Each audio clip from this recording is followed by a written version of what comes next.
मुख्यमंत्री होके आप पूरी की पूरी प्रक्रिया पर अनर्गल सवाल उठा लें, ये गलत। पंजाब में तो आप जिस पर चाहे उसको घसीट के ले जाते हैं। पंजाब में क्या आप न्याय कर रहे हैं? ये अपनी बातों पर तो कायम रहें। मुझे तो लगता है कि अपनी ही विचारधारा के सबसे बड़े धोखेबाज बनते जा रहे हैं। आपकी भी वही हैसियत है तो किसी सामान्य इंसान की है।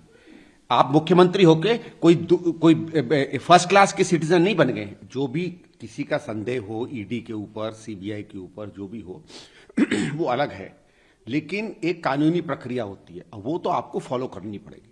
और मेरे हिसाब से इन्होंने जो किया है वो ठीक नहीं किया है, अन्यथा किसी चीज को एक राजनीतिक पहलू दे रहे हैं। हम मानते हैं कि कई ऐसी चीजें हुई हैं जिसमें ईडी और सीबीआई और इनकम टैक्स को देखा गया कि वो राजनीतिक रूप से काम करती है, लेकिन जो कानूनी प्रक्रिया वो तो आपको करनी है। लेकिन मैं केजरीवाल साहब से सिर्फ एक सवाल पूछना चाहता हूं।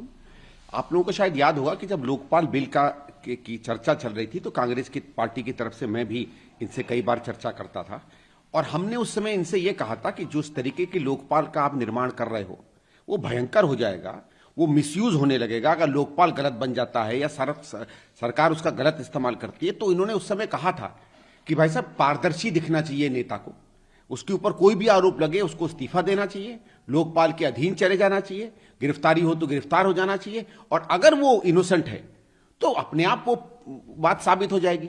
तो खुद अपने कथन पर जिन चीजों पर इन्होंने नेतागिरी की और आज बड़े नेता बने हैं, जिन चीजों को लेकर उन्होंने जनता के बीच में विश्वास अपना कायम किया, ये अपनी बातों पर तो कायम रहें। मुझे तो लगता है कि ये अपनी ही विचारधारा के सबसे बड़े धोखेबाज बनते जा रहे हैं। ये बात ठीक नहीं है। देखिए, आप अगर इनोसेंट हैं तो कोई दिक्कत नहीं है। इसके पहले और ये कहना कि साहब क्यों बुलाया था, ये तो बिल्कुल तर्क की बात नहीं है। राहुल जी भी गए थे ईडी में, सोनिया जी भी गई थी ईडी में, और तमाम नेता गए ईडी में। बहुत चीजों में पता नहीं चला आज तक कि किस लिए उनको बुलाया गया, अभियुक्त के रूप में, गवाह के रूप में। और जब शुरू में तहकीकात होती है, आप लोग देखिए, सब लोग पुलिस की प्रक्रिया जानते हैं। अगर पुलिस को लगता है सही या गलत कि कोई गलत काम हुआ है और उससे संबंधित वो तमाम लोगों से बात करती है, तो वो गवाहों से भी बात करती है, तथाकथित अभियुक्त से भी बात करती है, जिन पर संदेह होता है उनसे भी बात करती है।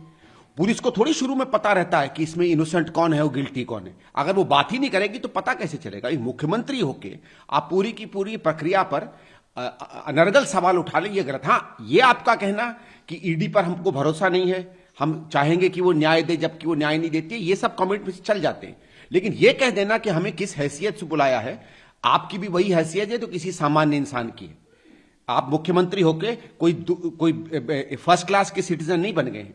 जो संदीप दीक्षित के अधिकार हैं या जो आपके हैं या जो भैया कैमरा पकड़े हैं इनके जो अधिकार हैं, अगर हम पर कोई केस बनेगा, मैं एक चीज सवाल आपसे पूछना चाहता हूं, अगर हमारे ऊपर कोई केस बनेगा तो क्या इतना हमको मौका मिलेगा? पुलिस आती और आपको और हमें घसीट के अपने घर से ले जाती, जिस तरीके से इनके लोगों ने पंजाब में कांग्रेस के नेताओं को घसीट घसीट के जेलों में भरा है। तो पंजाब में तो आप जिस पर चाहे उसको घसीट के ले जाते हैं। पंजाब में क्या आप न्याय कर रहे हैं? वहां क्या राजनीतिक द्वेष से आप काम नहीं कर रहे? तो केजरीवाल साहब आपको समझना चाहिए, अपने गिरेबान में तो खैर न झांकें, क्योंकि मुझे लगता नहीं है कि इनकी हिम्मत है अपने गिरेबान में झांकने की। लेकिन आज की परिस्थिति में कानून का उल्लंघन नहीं करें। हां, जहां तक ईडी और सीबीआई पर संदेहों की बात है वो पूरे जग जाहिर है।